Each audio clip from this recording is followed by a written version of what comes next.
Well, hello. This is Karin Zoe Lee, and you're listening to Lotus Moon Productions. Welcome to the Wrastlin Wrantz project.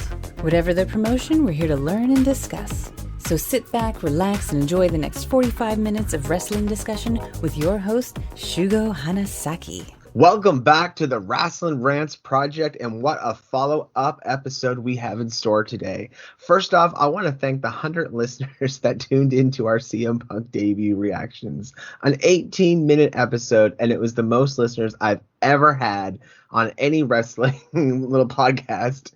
It just goes to show how far the impact and the ripples and the waves that CM Punk returning truly had on the wrestling universe. If he can make something as small as this show popular, then I don't know what to tell you. And speaking of returns, what an absolute incredible pay-per-view we had over the weekend. AEW smashed it and literally went all out by putting on amazing matches, wrapped up around amazing stories, and had 4 surprise debuts.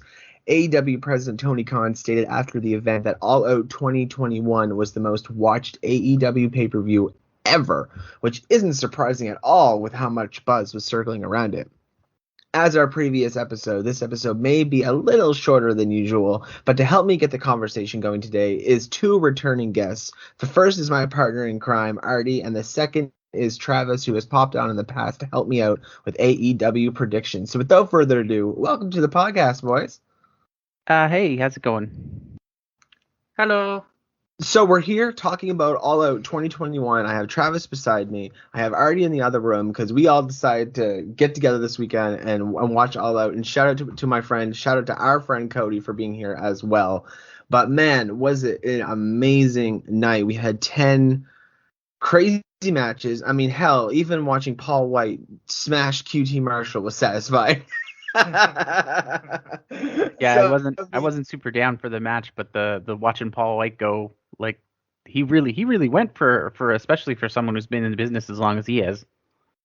Yeah, well, it was definitely a short match. I mean, it was over in 3 minutes. It was the shortest match of the card, which was incredible because looking at it here, I mean, we had 3 20-minute matches. We had a 19-minute match, and then we had 11, 13, and a 9. So, but everything made like the shortest match other than Paul White defeating QT Marshall was the show on the pre-show, and that's how it should be. Every single match on the card smashed it. And I mean, so let's start off by asking each other what were our favorite matches of the night before we get into the surprises, before we get into the outcomes.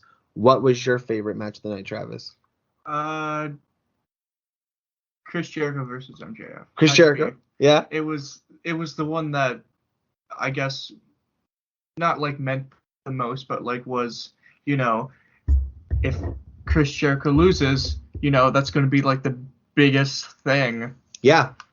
It would be a huge change to AEW if Chris Jericho was no longer being able to wrestle. He'd just be on commentary. Yeah. And I mean, he's been around for what? Is it 4 decades he's going on now? I can't remember. But I mean, he continues to change the game. But I mean, that was also MJF's, I believe, his first defeat in AEW. Yeah. Yeah. It It was a big deal. It was like, Chris Jericho got defeated 3 times by MJF. Chris Jericho put MJF over. He put the younger guy over like you're supposed to do. But at the end of the day, Jericho got the upper hand and MJF took his first defeat. But on both ends, like Chris Jericho, the legend, got defeated 3 times by MJF. But then MJF finally got his first defeat after beating the person who defeated him 3 times. So both parties come out of here looking strong. I do hope that it's the end of the feud, though. I want to see Jericho go on to somebody else, MJF go on to somebody else. Now, I want to watch MJF piss off somebody else. But the feud between Jericho and MJF over the last few months has been absolutely hilarious at times, fun, serious. It's had it all. It's had all the drama. I'll tell you that the MJF's next feud's going to be with that ref. That's right. I tried not to spit water out there. I had water in my mouth when you said that. Yeah. It'll be whatever happens. I'm sure it'll be fine. What about you, Artie? What was your favorite match on the card? It was kind of tough. They were all really good. Like, even though I wasn't so invested in the QT Marshall and Paul White, that was still a good match.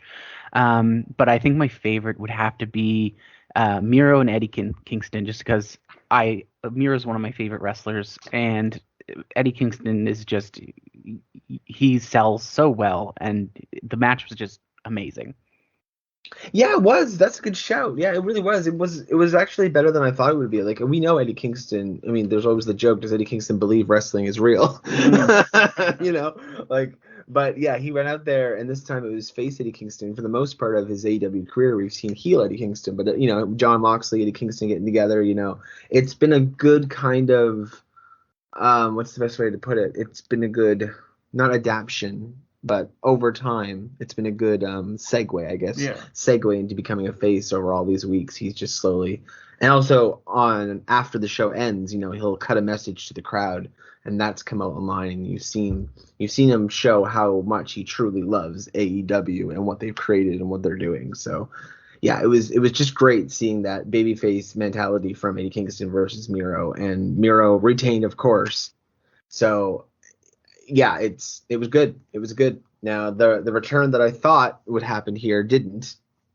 And my favorite match of the night, though, it had to be the Lucha Brothers versus the Young Bucks and that steel cage. That was my favorite match of the night. I mean, my God. I mean, the shit that they did in that match is Yeah, that was a close second for, like, I almost picked that one, but I like Miro so much I couldn't.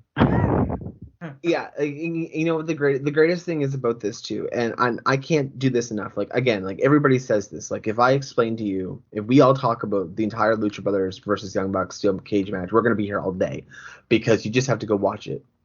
And how long is it? 22 minutes. It's 22 minutes. So take 22 minutes of your time and go and watch that match. But the greatest thing about all of this is, Travis, you picked Chris Jericho versus MJF as your favorite match of the card. Yeah.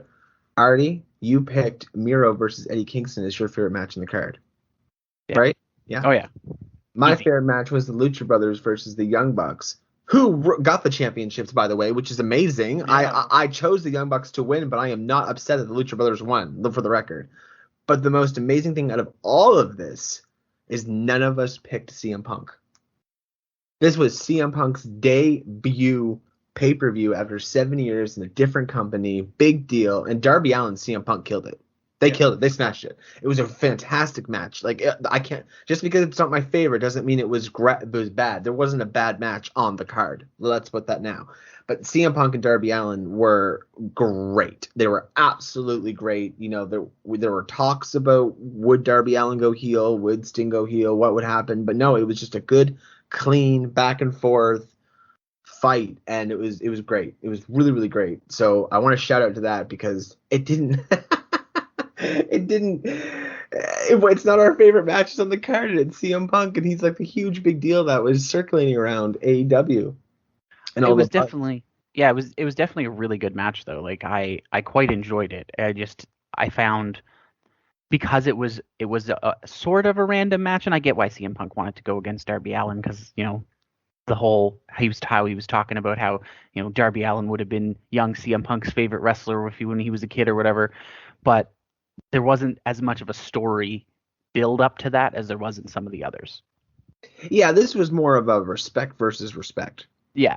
This was like a show. This was almost like an exhibition match. Like, yes, this was CM Punk's first victory. This is his first win, you know, on the win-loss record system. This is his actual win. It's not an actual exhibition match, but it might as well been. It was just two faces looking at each other saying, I respect you, you respect me, let's beat the hell out of each other and make these people happy. And did they ever. So, yeah, we had 10 great matches, and then we get into the debuts. And the first debut I'm going to go into is at the Women's Casino Battle Royal, which you and I totally suspected when we were doing our predictions.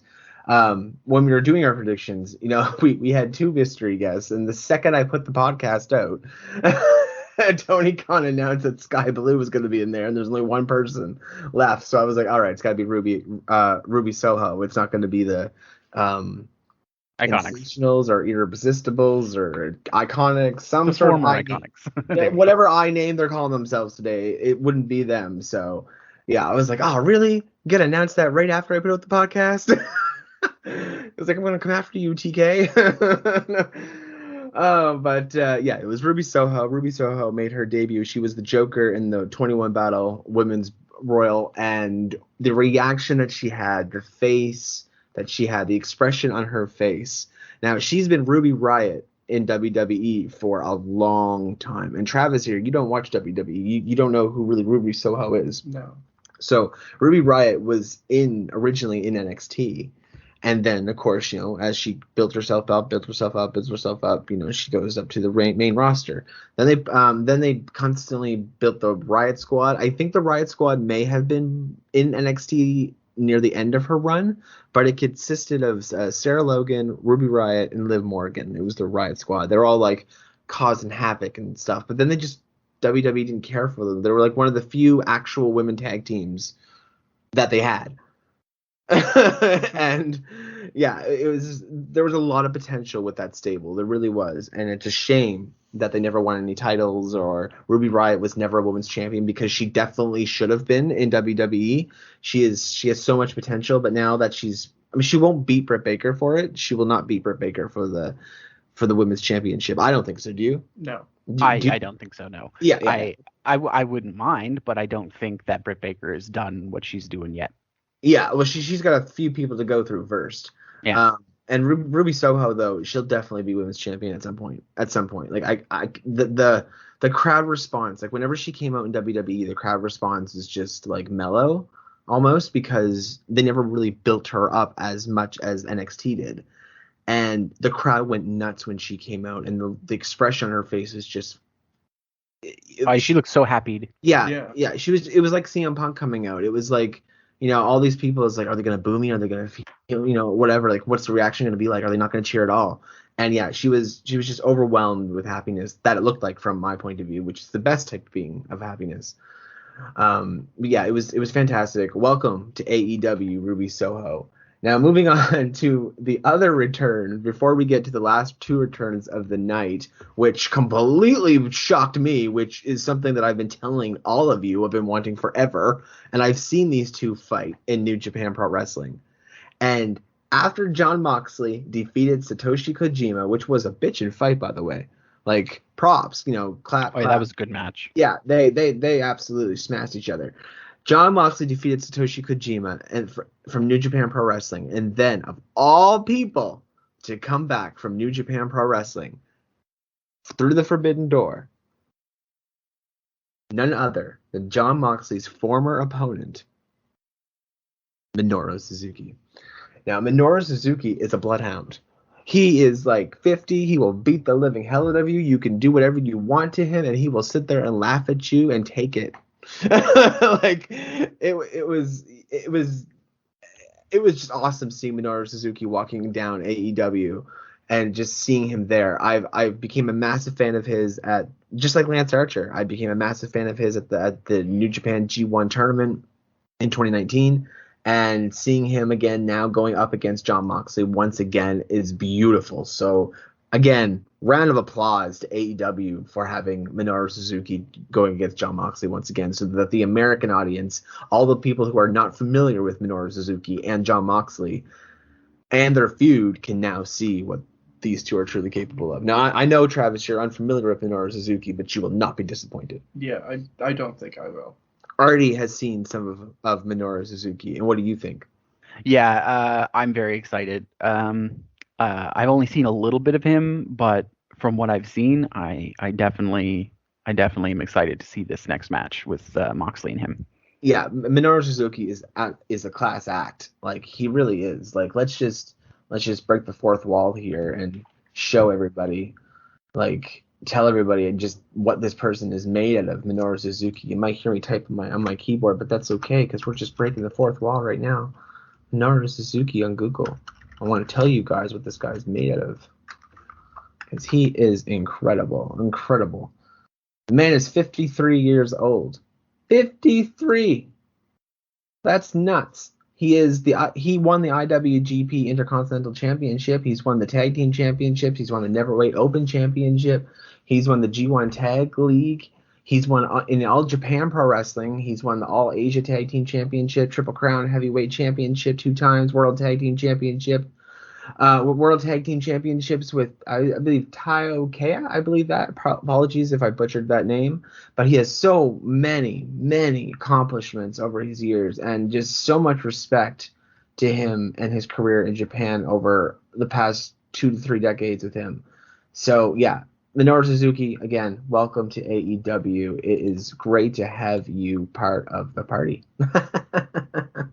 Now let's move on to the last match of the night, where we had Kenny Omega defeated Christian Cage.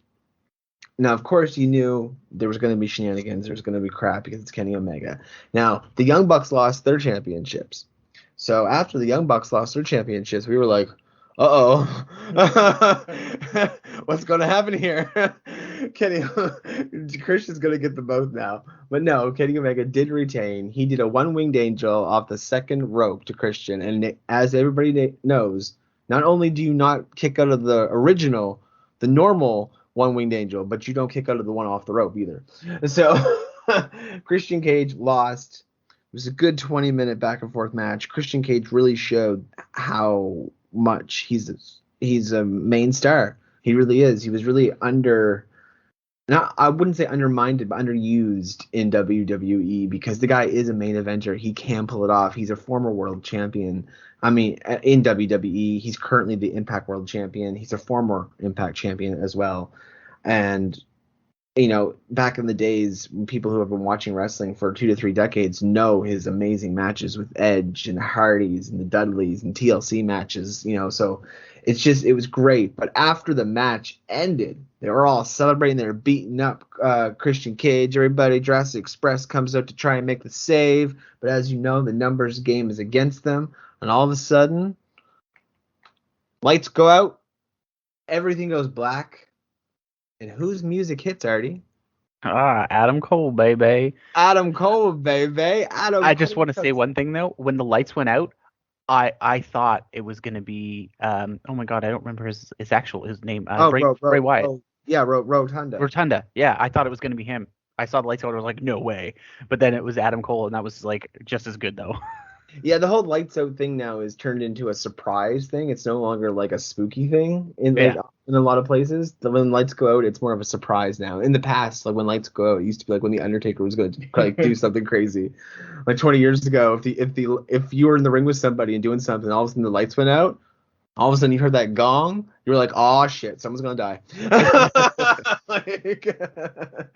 Yeah, it's over, it's done. Gong, it's done. Yeah, so.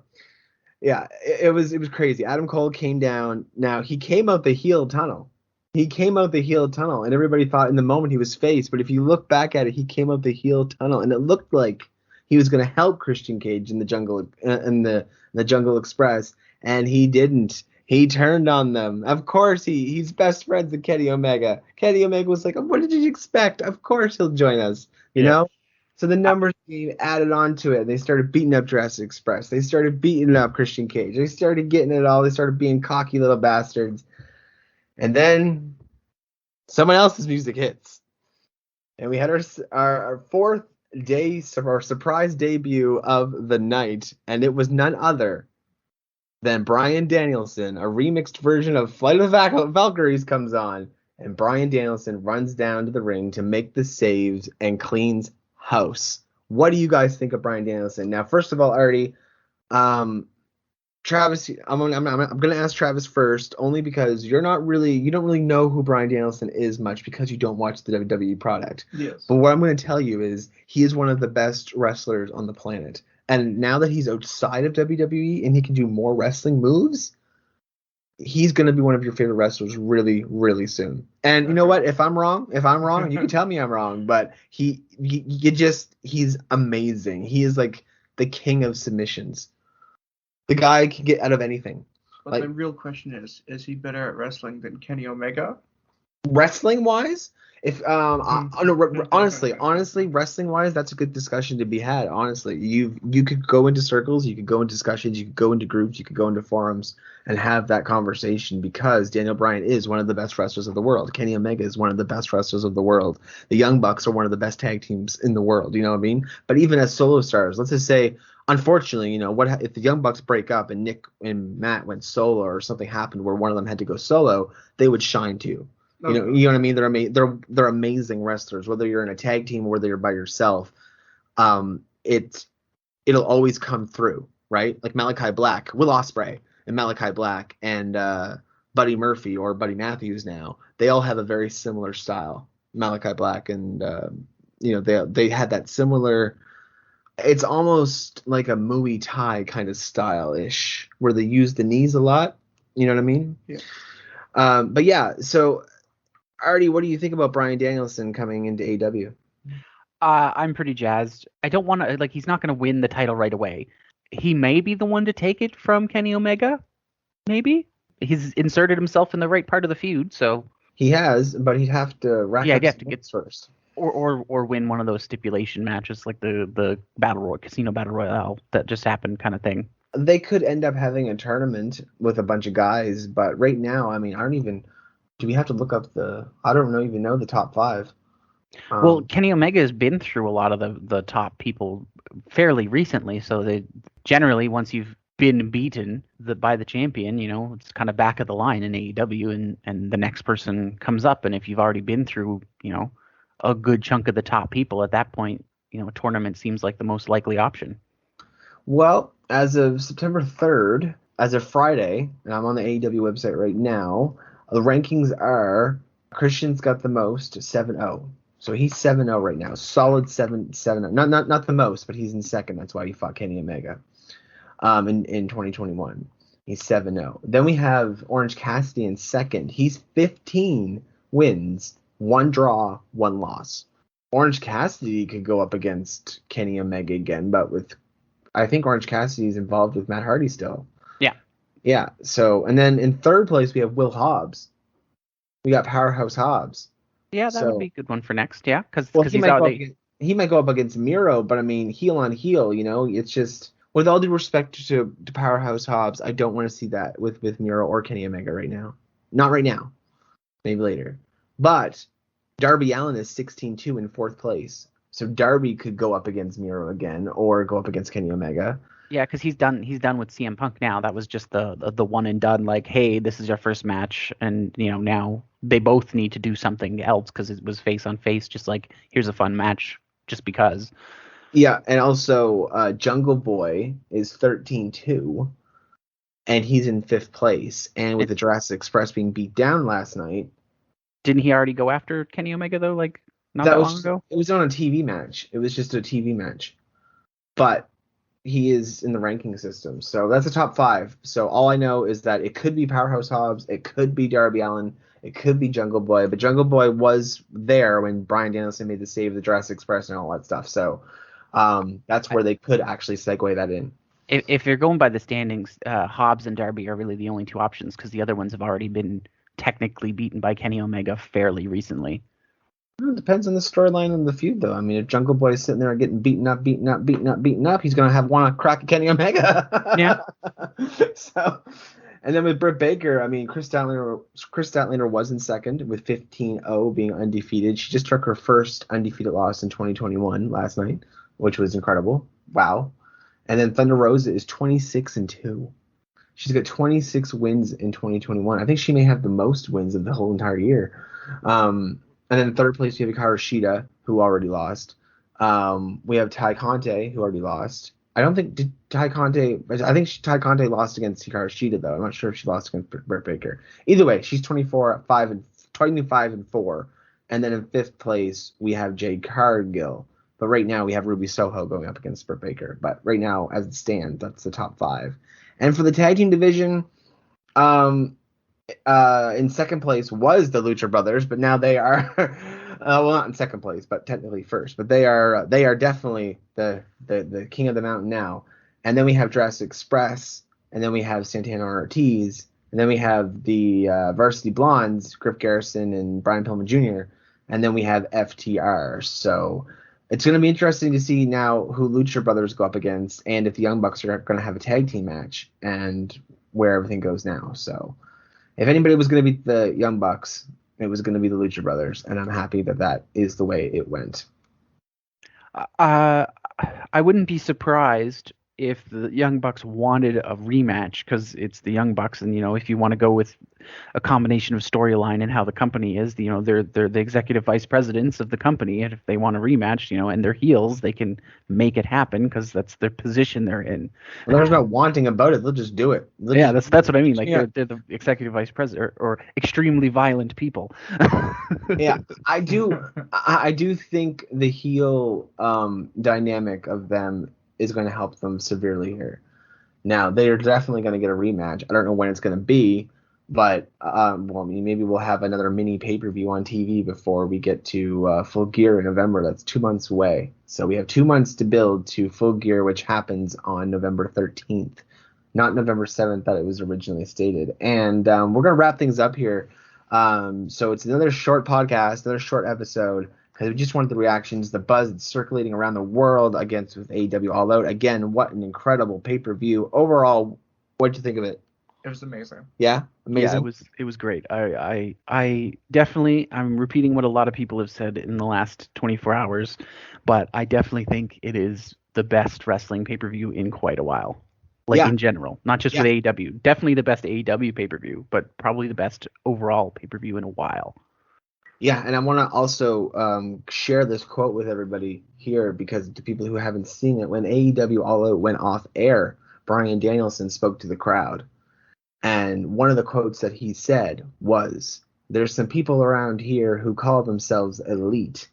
I'm going to be here to see if they truly are. So AEW, let's fucking go."